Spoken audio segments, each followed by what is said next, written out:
예, 할렐루야. 오늘 10월 9일 토요일 날짜입니다. 오늘 본문 말씀 욥기 5장 1절에서 16절 말씀 함께 보도록 하겠습니다. 너는 부르짖어 보라. 내게 응답할 자가 있겠느냐? 거룩한 자 중에 내가 누구에게로 향하겠느냐? 분노가 미련한 자를 죽이고 시기가 어리석은 자를 멸하느니라. 내가 미련한 자가 뿌리 내리는 것을 보고 그의 집을 당장에 저주하였노라. 그의 자식들은 구원에서 멀고 성문에서 억눌리나 구하는 자가 없으며 그가 추수한 것은 줄인 자가 먹되 덫에 걸린 것도 빼앗으며 올무가 그의 재산을 향하여 입을 벌리느니라.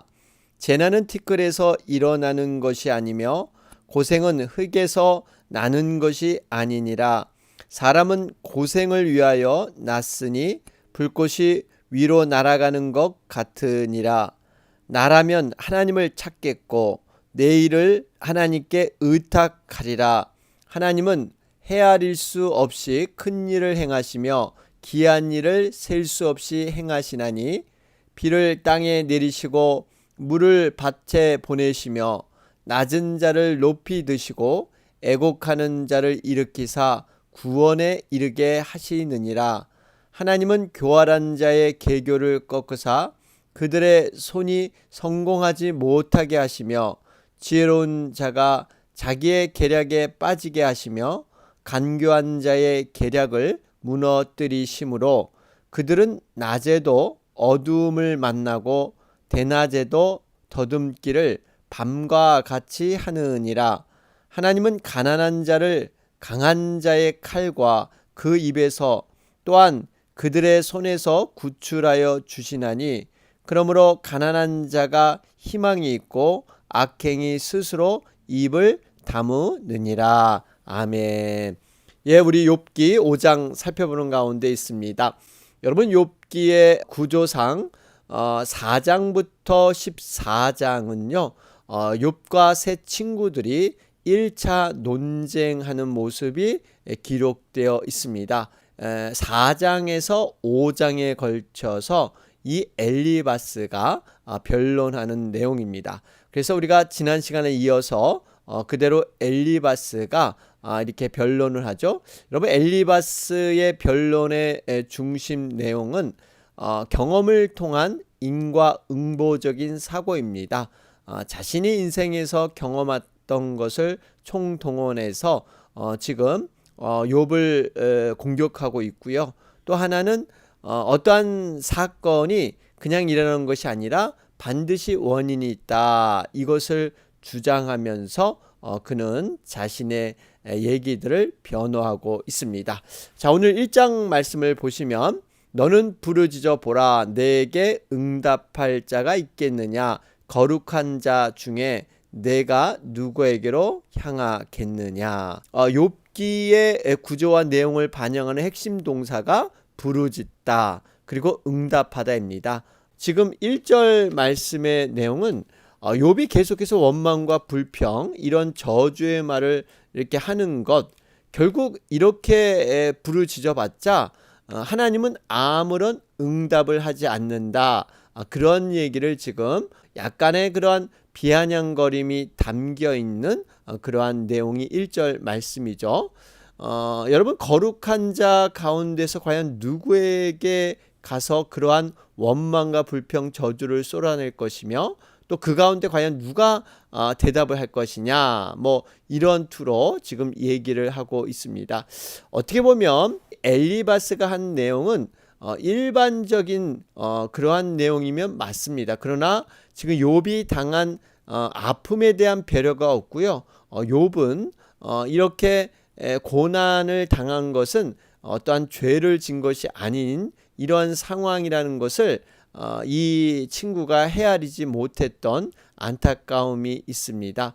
그러니까 엘리바스는 한 가지만 가지고 부분적인 것만 가지고 전체에 적용하려고 하는 이러한 일반화하려고 하는 이러한 잘못이 있었죠.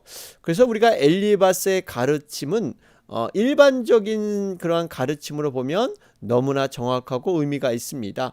여러분 한번 생각해 보세요. 원망과 불평과 저주가 섞인 그러한 하나님 앞에 기도, 부르짖음. 여러분 이것은 하나님이 기뻐하지 않는, 결코 응답하지 않는 그러한 기도이다라는 것입니다.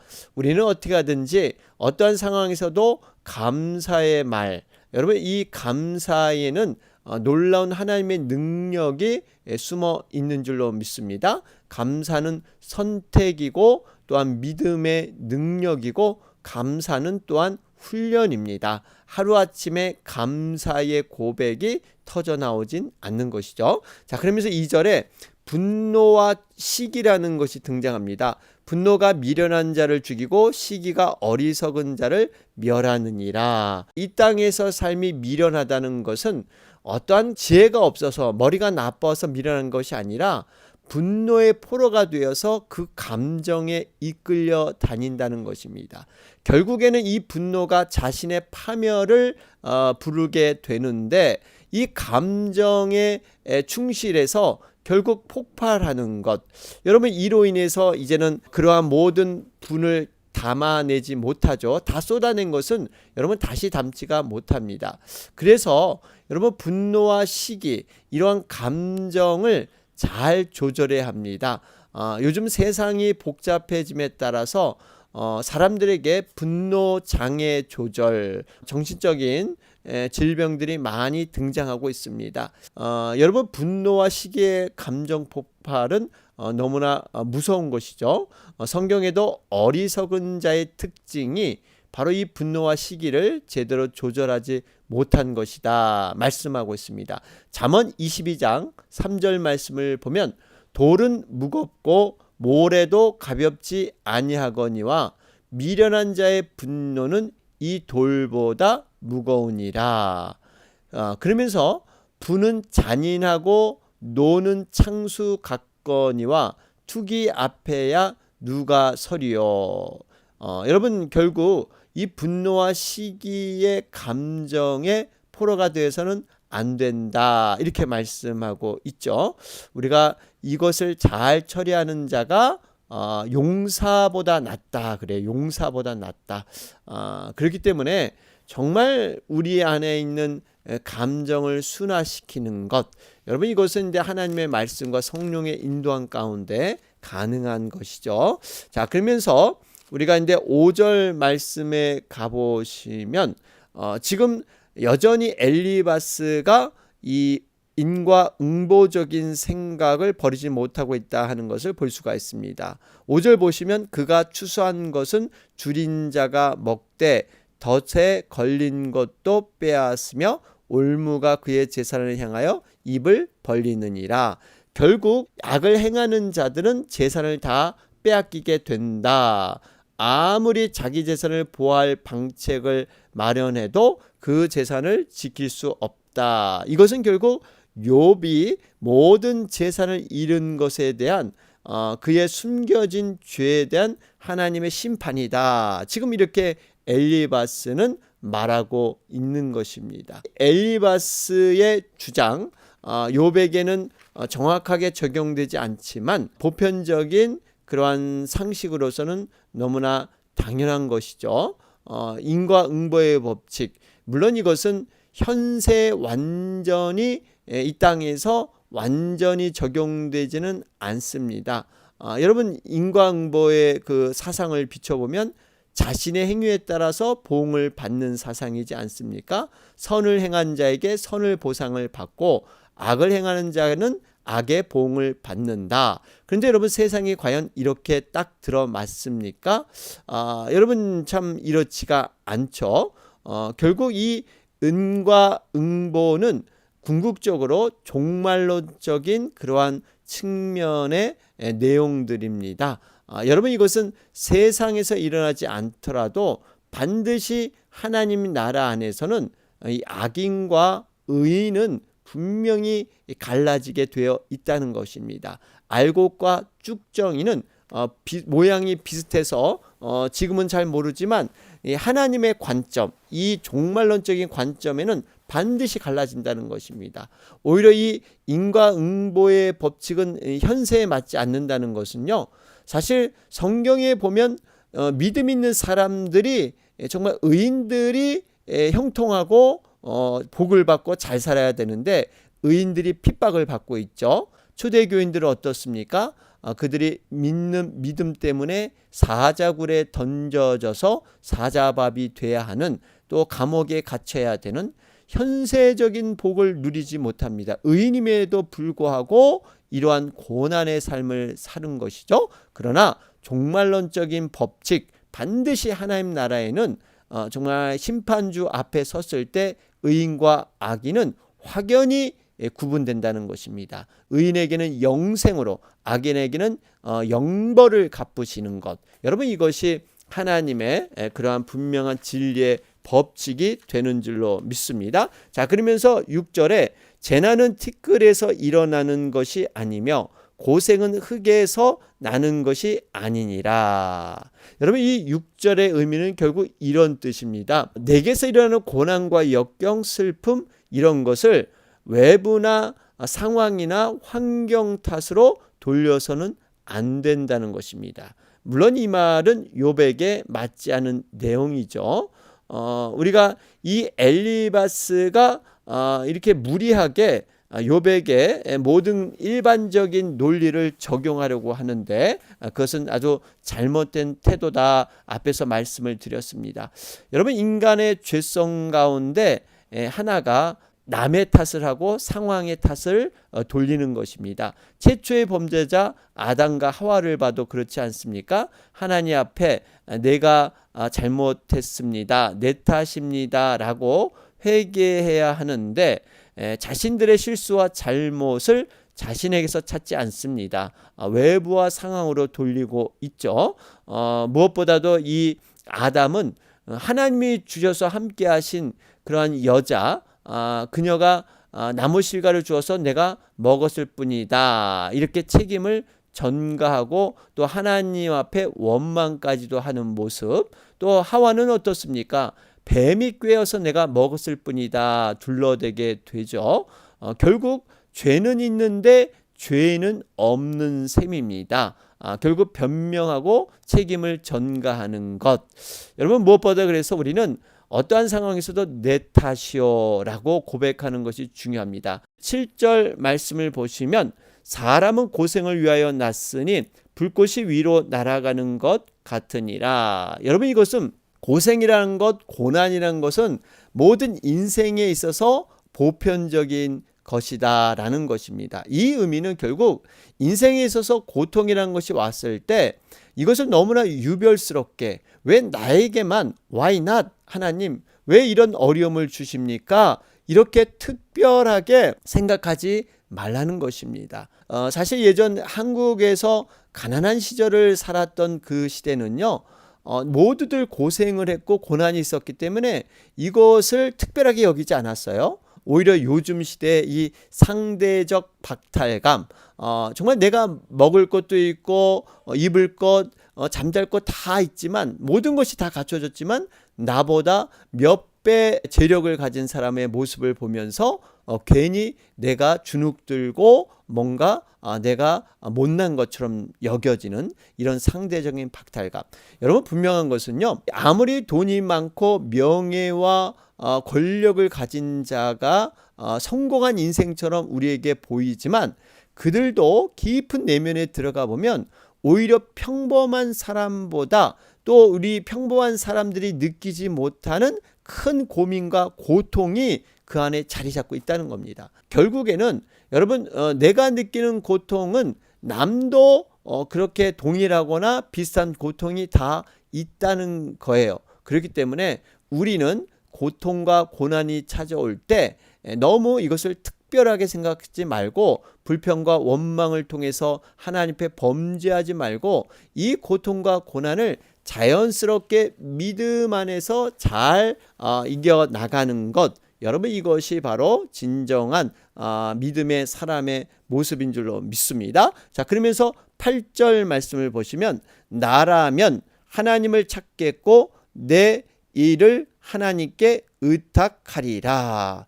여러분, 이 엘리바스가 정말 이렇게 교만했던 것은요, 지나친 자신의 확신이 자기 중심성에 있었다는 겁니다. 그래서 여기 보면 욥을 보면서 위로하기보다는 나라면 이렇게 했을 텐데 너는 왜 그렇게 하느냐, 오히려 욥을 책망하는 이러한 모습이죠.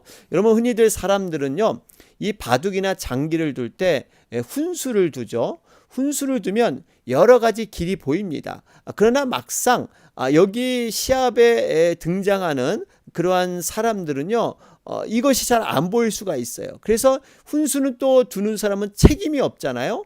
이런 말 해도 괜찮고 저런 말 해도 괜찮고, 이러니까 아무 말이나 그리고 모든 걸 이렇게 쉽게 생각을 하는 경우, 이런 확신이 굉장히 교만할 수가 있다는 겁니다.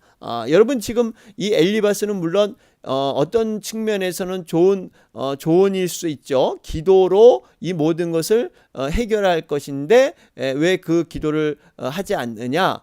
여러분, 이와 같은 확신과 자신감, 물론 우리가 신앙생활 할 때 이런 분명히 하나님 앞에 확신과 자신감은 중요합니다. 그런데 이것이 상대방에게 적용이 돼서 그 상대방의 상황과 사정도 알지 못한 채 자신의 믿음 좋은 것만 과시하고 이것만 주장하면요, 결국 상대방은 상처가 있고 자신이 원하는 조언의 그러한 의미들과 목적을 달성할 수가 없다는 것입니다. 여러분, 그렇기 때문에 너무나 내가 자신 있게 확신하는 그 확신이 교만으로 흘러가고 상대방에게는 상처가 될 수 있다라는 것을 생각하면서 우리는 어찌하든지 성령님께 지혜를 구해야 될 줄로 믿습니다. 그러면서 9절 말씀을 보시면 하나님은 헤아릴 수 없이 큰 일을 행하시며 기이한 일을 셀 수 없이 행하시나니.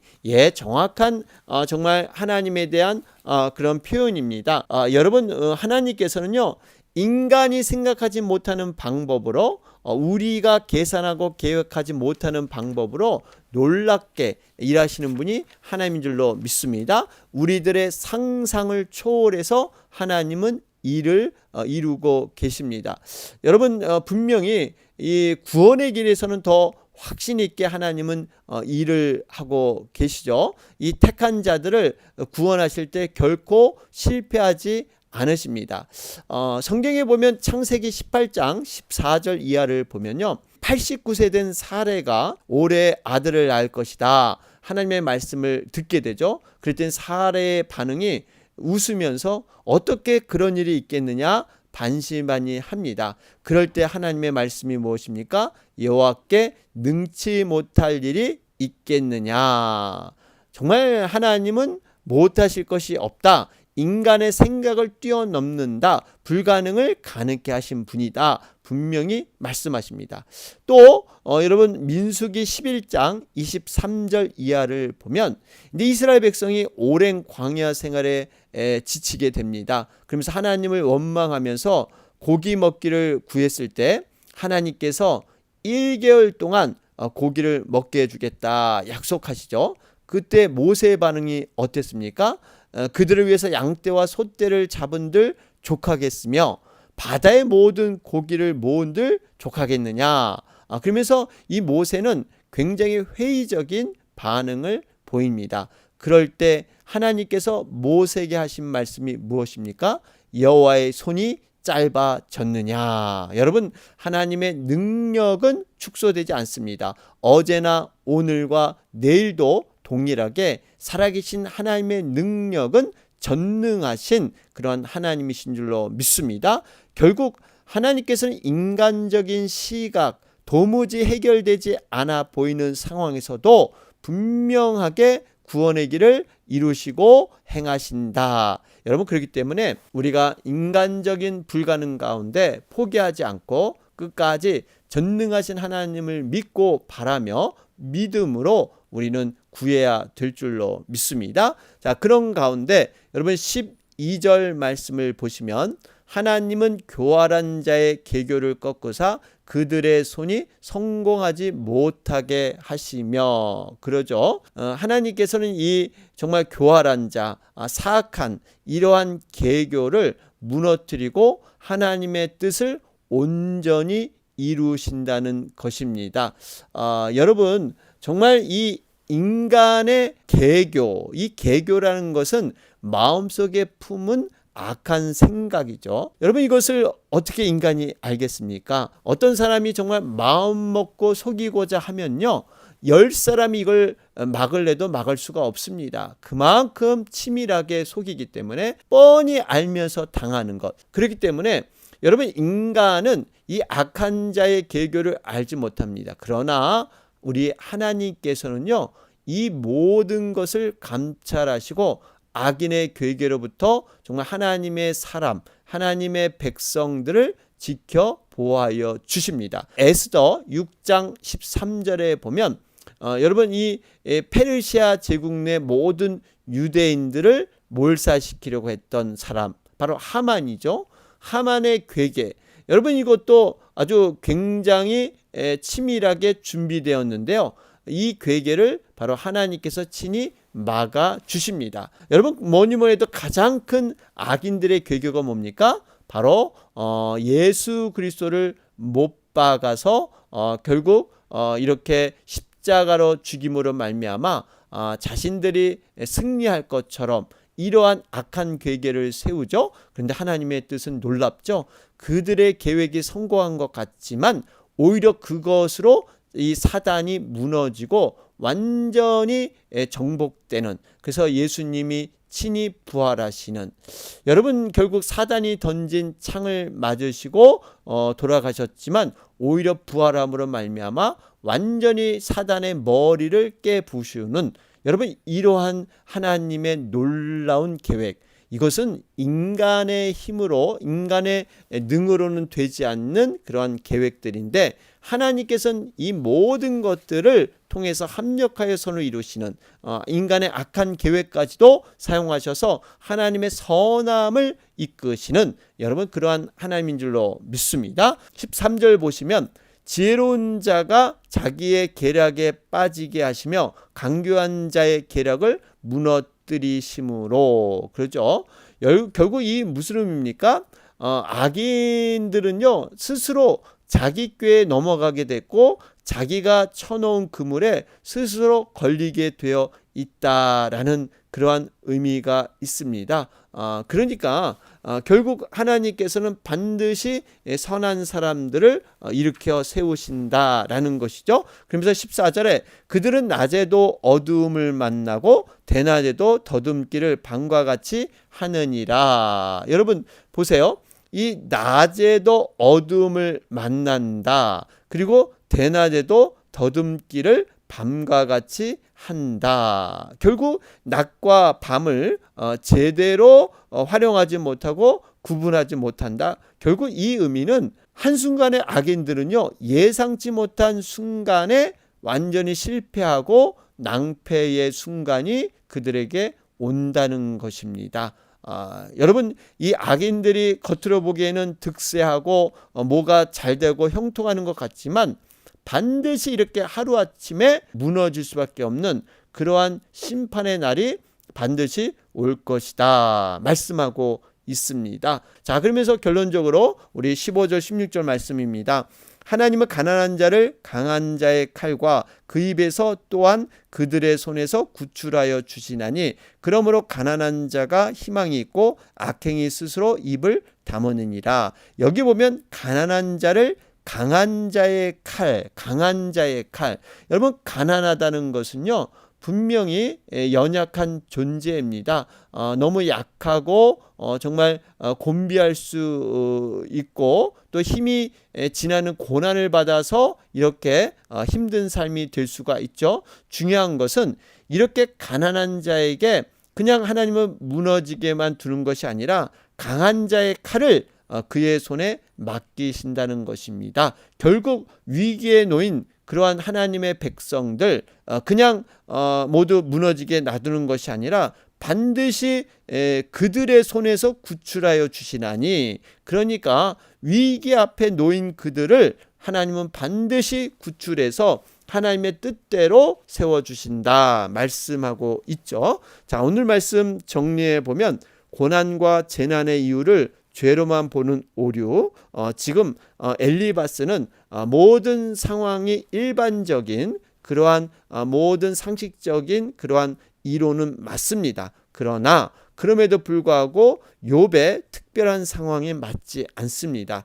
우리가 이러한 관점을 잘 보면서 어떻게 고난당한 자를 위로할 것인가 우리가 적용해 볼 수가 있습니다. 자, 오늘 말씀 기억하면서 오늘 토요일이죠. 특별히 몸된 교회와 또 영혼들을 위해서 간절히 중보하면서 또 내일은 복된 주일입니다. 우리가 또 복된 주일 한 주간의 첫날입니다. 하나님 앞에 진정한 예배자로 우리 자신이 세워지기를 간절히 소망하면서 함께 기도해 가겠습니다. 또 육신이 연약한 지체들 위해서 회복을 위해서 간절히 기도해 주시기 바랍니다. 다 같이 기도 드리겠습니다.